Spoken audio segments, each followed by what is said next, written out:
Good afternoon and welcome back to the Purpose Nutrition Supplementation Education Series. Guys, today we are covering all things to do with caffeine. So caffeine is our life, it's our blood, it's our fuel. It's what gets us up in the morning, for most of us. It's what gives us the excellent session, or gives us a big kick up the backside into the gym when we don't feel like it.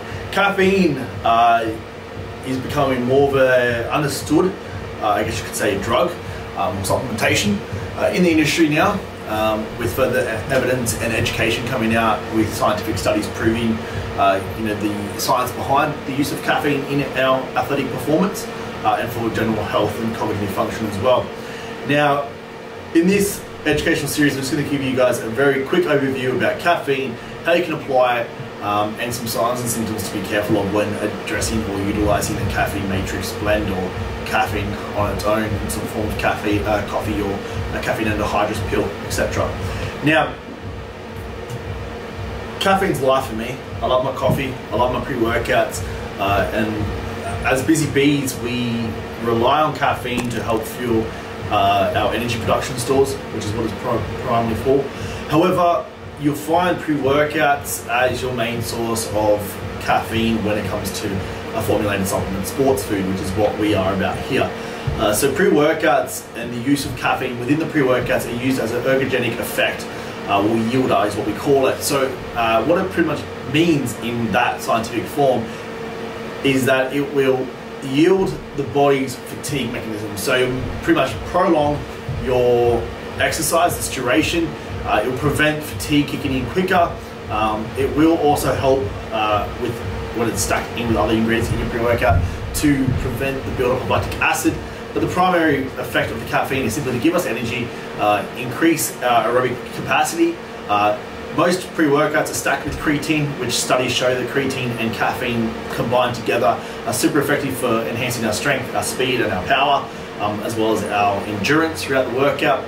Now, there comes a time where caffeine can also be a negative effect. So caffeine is great, it does yield our ergogenic effects, so in our exercise it does help us become better athletes, push harder in the gym, give us more motivation, more energy, delay our onset muscle soreness or fatigue. That is great, but at the same time we can also abuse our caffeine use. Now, when it comes to abusing caffeine use, I'm talking about grams or over, depends on your weight as well. People that take grams of caffeine or utilize caffeine as their key staple in their diet to provide them energy, that's when we start to see a lot of negative health effects coming through. So in terms of the negative health effects, the biggest thing is that we've become more addicted to the caffeine use, in the sense that we rely on it to give us energy, when what we should actually be doing is relying on our nutritional data and our nutritional values to actually boost our energy through vitamin B, C's, D, and also our iron levels as well. And then when we, if we've got a big 12 to 14 hour day, or we're about to go hit a big leg session or something like that, we can then supplement a caffeine source, like a bang or a pre-workout in there, or a coffee, to get us up and help us kick through those, those plateau points where we need caffeine.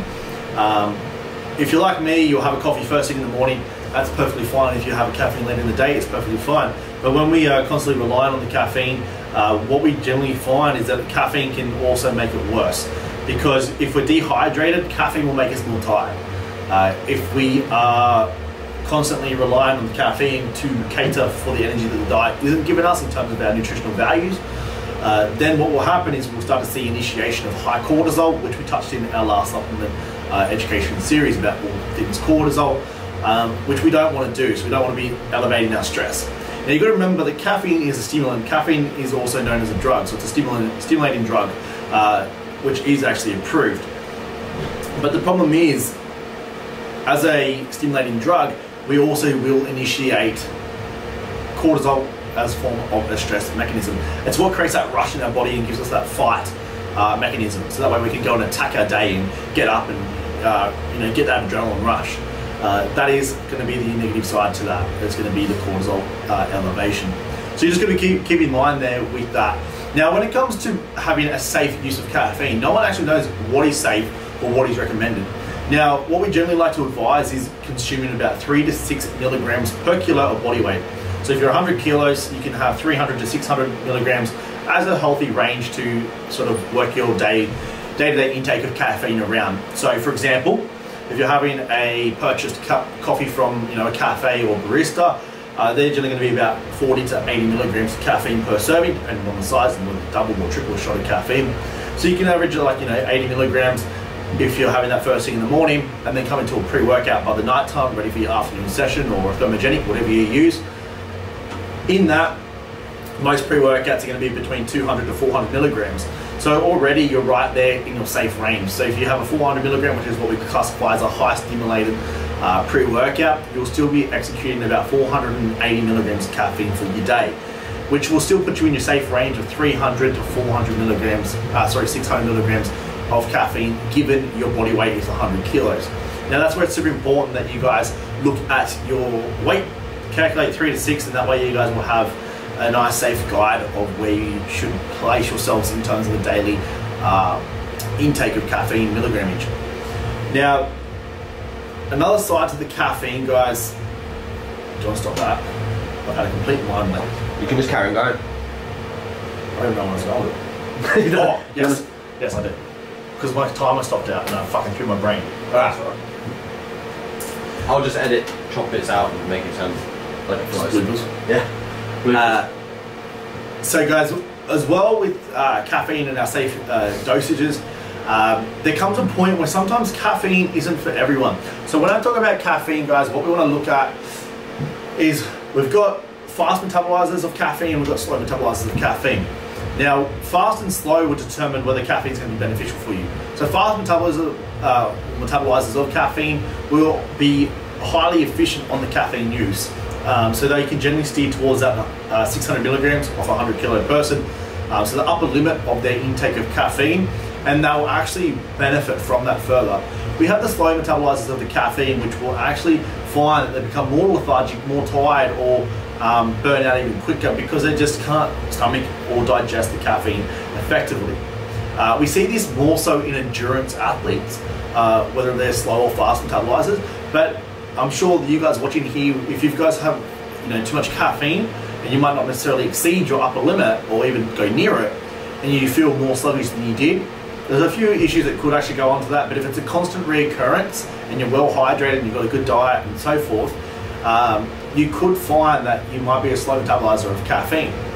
Now, that's not an issue because there are things that you can do to help with the digestion and the absorption of your caffeine in the bloodstream, which a lot of our pre-workouts now, when it focuses on the biochemistry serums of our body and the reactions that it causes, you can look at additional amino acids such as our L-theanine, which will actually help with the digestion and the breakdown of the caffeine in the bloodstream.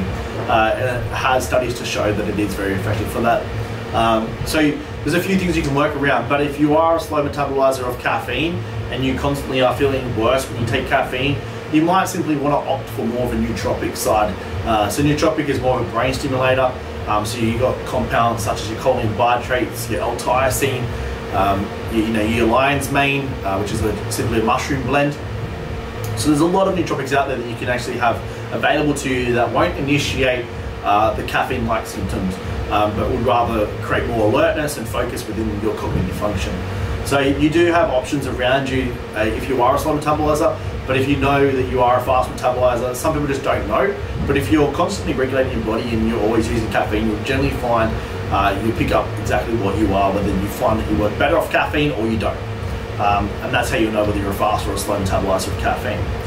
Now, guys, when it comes to caffeine, we get a lot of people that talk about cycling caffeine. Now, whether you cycle or periodize your caffeine intake to consume it 24/7, or not 24/7, shouldn't say that, on a daily consumption with no break, studies show that there is no real effect of you actually becoming adaptive or getting used to the caffeine use. So it's up to you whether you find that's more beneficial for you to cycle it and you feel better cycling the caffeine or periodizing your use of the caffeine. But I use caffeine every single day, obviously high stress role, lots on.